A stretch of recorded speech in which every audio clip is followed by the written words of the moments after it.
How bad has it got to get before people really do something, do you think? I've been thinking about that this morning, sitting here having a cup of tea and smoking my pipe. Some of us, mostly the people who watch this channel, and others like it, they'll know that life is manipulated, that we've been funneled down certain paths, that we've acquiesced to, on the whole, to certain atrocities, that certain medical interventions, certain large corporations have dominated our world and control us, brainwash us, and all of that. And some of us are waking up. And I would argue that the government is pushing too far, really, these days, and waking people up to, not intentionally, I don't think they mean to wake it up, but with their strange practices, they seem to be hell-bent on showing the face of evil in the way they operate, really. And I think many of us know that. But how bad has it got to get?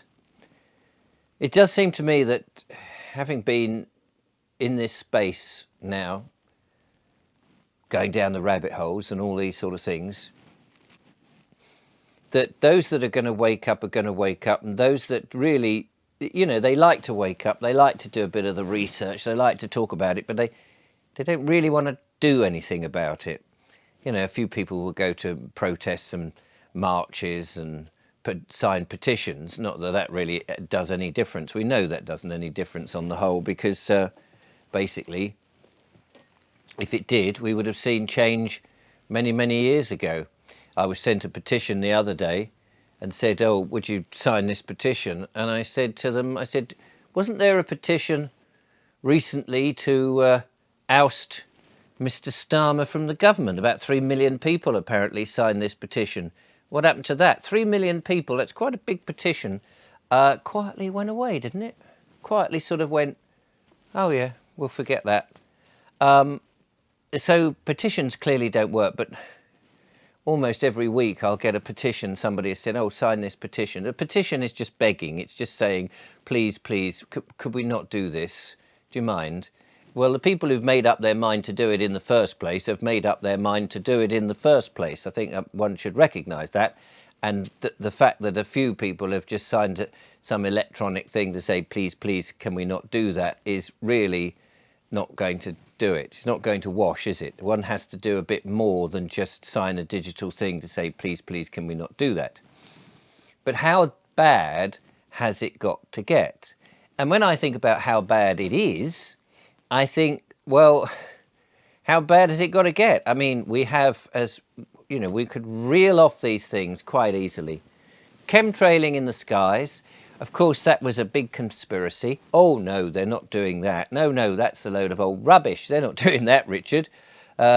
You're misguided. You're wrong. And then the UK government announced, yeah, £50 million.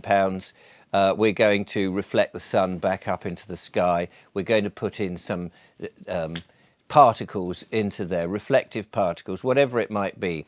So we may have to do this using chemtrailing. Oh, my goodness. Is that really, is that the conspiracy that actually is a truth? Oh, yeah, maybe. And what about that medical intervention that people were encouraged very rapidly to take, that actually turned out not to be very healthy, and people were dropping down dead left, right and centre, or running to the ambulance and going to hospital, only to be put on various other nasty medical things which have done them damage or sent them off into the next realm. No, that's a conspiracy at the time. Don't talk about it, Richard. Don't mention it. You've got to follow the science. Yes, the science is fixed. It's all done at the speed of science. Science, science, science. Oh, really? It may be that science actually is not our friend as much as we think. Because it kind of, it's, you know, in some ways it's now a replacement for God, isn't it? It's a replacement for belief. It's a replacement for understanding your inner self and what perhaps the power that you may have or have got, that people don't know. And then, of course, there's, oh, they're going to stick fluoride in the water, which is this off chemical from some other industry. And if you want to take fluoride, buy fluoride toothpaste. If you're worried about your teeth, buy the stuff in it. Does it have to be in the water? Oh, well, we'll do a bit of protesting and we'll say, please, please, can we not do that? And, oh, well, they're doing it anyway. Do you think that they were going to not do that because a few people said, please, please don't do it? No, they already knew that there'd be a bit of pushback.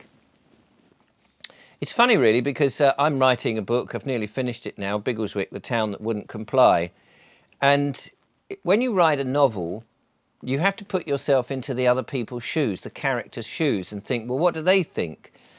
And in the book, there's a series of bits where the council are trying to implement these net zero things and the 17 sustainable goals that they've been told they have to do by government, who've been told they have to do it by the WHO, who have no real power, but somehow, they're influencing everybody. And they've been told to do it by people higher up in the pyramid. And so you put yourself into the mind of these people who say, well, we're going to do this, like fluoride the water, or put 5G up, or force people to drive down 20-mile-an-hour speed zones, or we'll have a 15-minute sit-in, we'll lock them in, or basically encourage people to go to supermarkets and stop people from going on the land and living on the land and growing their own food and having an honourable and healthy life. We'll stop all that. And so you think, when they do this, what are the people thinking? Well, clearly, it seems to me that the people would be thinking, right, we're going to implement this. There's bound to be some pushback. Well, what would be the pushback? Well, a few people might march up and down and moan about it. A few people might sign a petition and say, please, please, can we not do this? And some people may, do a bit of damage, cut a few cameras down and what have you. But other than that, what are they really going to do? Because we have the power, we can basically stop all their payments for this, that and the other. We're in line with the banks. We can just stop their bank account. We can keep threatening them because ultimately we are the mafiosi. We're the ones with the bigger sticks. We have the police, we have the army, and we have various other nefarious people who basically have not a jot of humanity in them and couldn't give a monkey's. Think about the airline pilots who are spraying the families with their poisons. They're so brainwashed they can't think, hang on a minute, I've got a mother and father, I may have a wife and some children. Or those people who are erecting the 5G towers. Oh yes, I may have a mother and father, I may have some children, I may have some cousins and aunts who might be radiated by me putting this 5G tower right up against a residential house or social housing or in front of a school or in the town or wherever. And somehow they just kind of go, yeah, I don't want to think about it really because I need the money. And so I don't really, I'm all right, Jack, basically. I'm all right, Jack. I've got a pipe in my mouth. It's not lit now. And my lighter is on the other side of the room, you'd be pleased to know. So how bad has it got to get that people can get past the I'm all right, Jack, anything for an easy life? Oh, well, I daren't risk anything. I daren't talk about this. I daren't do something because, A, I need the money. I've got a pension. I've got, comfortable living. And I'm not really going to, I don't want to rattle the cage. And so we go on, don't we? We go on. We don't want to rattle the cage. I was reading a book yesterday to the lovely Julia. We sit of an evening and read out loud. I read to her, she reads to me. It's lovely. We don't watch television. We don't watch that much YouTube, to be honest. There's a few people I watch. They're not really connected to all the horrors and stuff. People send me many videos on the horrors and stuff. I've just come to that point where I don't want to hear about it too much. I know what's going on, roughly. And this was talking about the First World War, 100 years ago, just over. People were patriotic, weren't they? And they were running to the trenches. And this was interesting because in the story, They were all going, oh yes, we must go and fight. We must go and stand up for our country. We must do all these things. And all these young men went off, were slaughtered, absolutely slaughtered in awful conditions. And people in this country, and probably in the other countries, were going, oh, you know, we must do that. Then there's a conscientious objector and says, well, I don't really think that fighting and killing one another and decimating the population of young men, especially this was in a farming community, I don't think that's a good idea. And the people are rounding up and, what, you're not going to fight for your own country, we're not going to fight for this and we're not going to do that.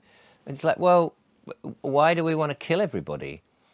And so it wasn't until the people who were injured and coming back from the front line, who'd actually seen the atrocities of war and had seen people having arms and legs and their face blown up, smithereens, smashed, their whole lives changed in an instant, who were the ones coming back who were quiet, who were more helpful, who would do anything to help people, wouldn't necessarily talk about the war, but had their minds changed. And yet those not involved just would keep going on with the believing the narrative. And in 100 years, things haven't changed, have they? People still seem to believe the narrative. And of course, it's got worse with television and the big motion picture industries that are conditioning people's minds. So much so that now it's like, well, don't rock the boat, just go along with it all. How bad has it got to get before people actually say, do you know what, we've got to do something? Have we got to be in those trenches? Have we actually got to see our loved ones die? Have we got to see them blown to bits, effectively, by all the pressures, all the corruption? We know, do we not, that the police seem to be corrupt, that the judges are corrupt, that the councils are corrupt, that the government is corrupt, that people are not acting in our favour. I mean, you know, at the end of the day, one of the things in my book, Biggleswick, the town that wouldn't comply, is they start to say, obviously it's similar to what I have the stance, they start to say, if the council, because they're dealing with the council, if the council are not working in our favour, then what's the point of them? We appoint them, in theory, we appoint them, and all they're doing is pushing policies that are no use. You may have seen videos in which people have gone to the council in real life, as it were. Tell me what's real, please. And the council has said, you've got 3 minutes to make your point. You've got 3 minutes. You go, well, I don't want this housing development. I don't want the 5G. I don't want fluoridation in the water, thanks at the local treatment centre. I don't want this. We don't want that.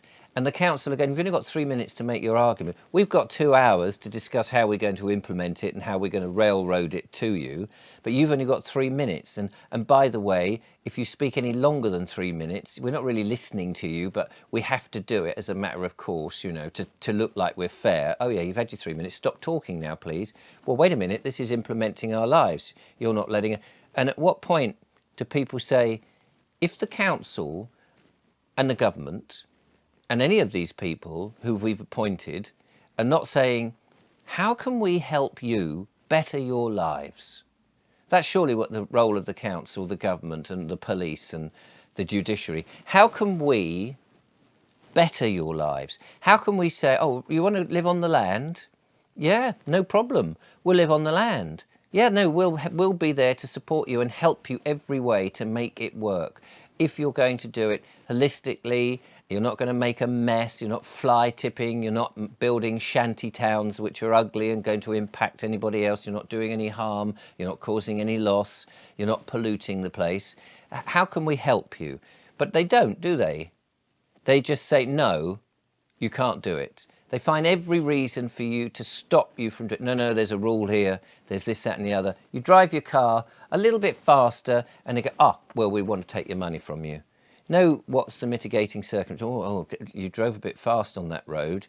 You shouldn't really drive that fast, but perhaps there was a reason. Perhaps there was a reason why you needed to overtake that car that was perhaps a bit dangerous, hogging the middle lane, and you had to get past him because you felt he was dangerous, or there was somebody on the phone and you'd rather be in front of the car than behind the car, or you felt that that person maybe was a bit drunk, or anything, whatever it is, or you just felt unsafe, or you know, your wife's having a baby and you've got to get to the hospital, whatever it is, you weren't driving dangerously, you weren't causing any loss, damage or injury to anybody, but you did just go over the limit that we've set as a guidance. That's really what it should be. These speed limits should be a guidance. You know, it's not ideal that you travel faster than that, because we've worked out that perhaps that is a relatively safe speed to be travelling at a maximum. But if you do break it, well, it's not the end of the world unless you cause an accident, unless you kill somebody or injure somebody or crash or hurt yourself. And as a guidance, you know, that to me is sensible. But no, now it's like, oh, you did 1 mile an hour over what we've deemed to be the exact maximum, and so therefore we're going to fine you and take you to court and make your life a misery. What kind of a world is that? What kind of a world is it that people will go against other people instead of going, oh yeah, well, you obviously went, there must have been a reason for it. Well, you were late. Okay, so you were late, fair enough, but maybe, you know, try not to do that just in case.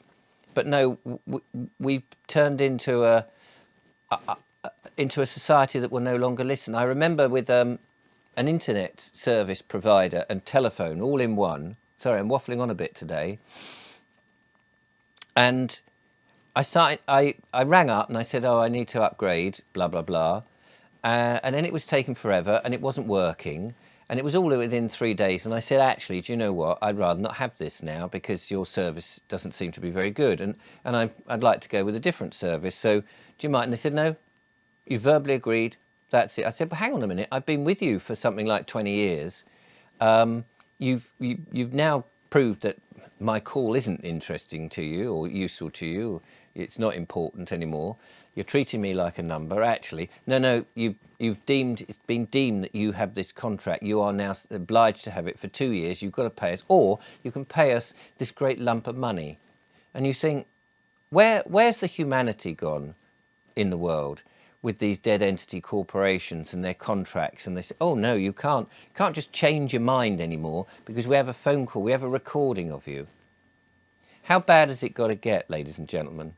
How bad has it got to get to make people get out of their chairs and go, oh, I don't want that easy life if it means I continually have got to live in a second class, as a second class citizen, as a commoner, being governed by the House of Commons, and not, you know, these people that we put in charge actually do something to help us rather than hinder us. How difficult and nasty has it got to get? I wonder. I'm going to go and find my lighter and smoke a pipe. Thank you for watching if you did, and I will see you on the next one. Till then, toodle pip.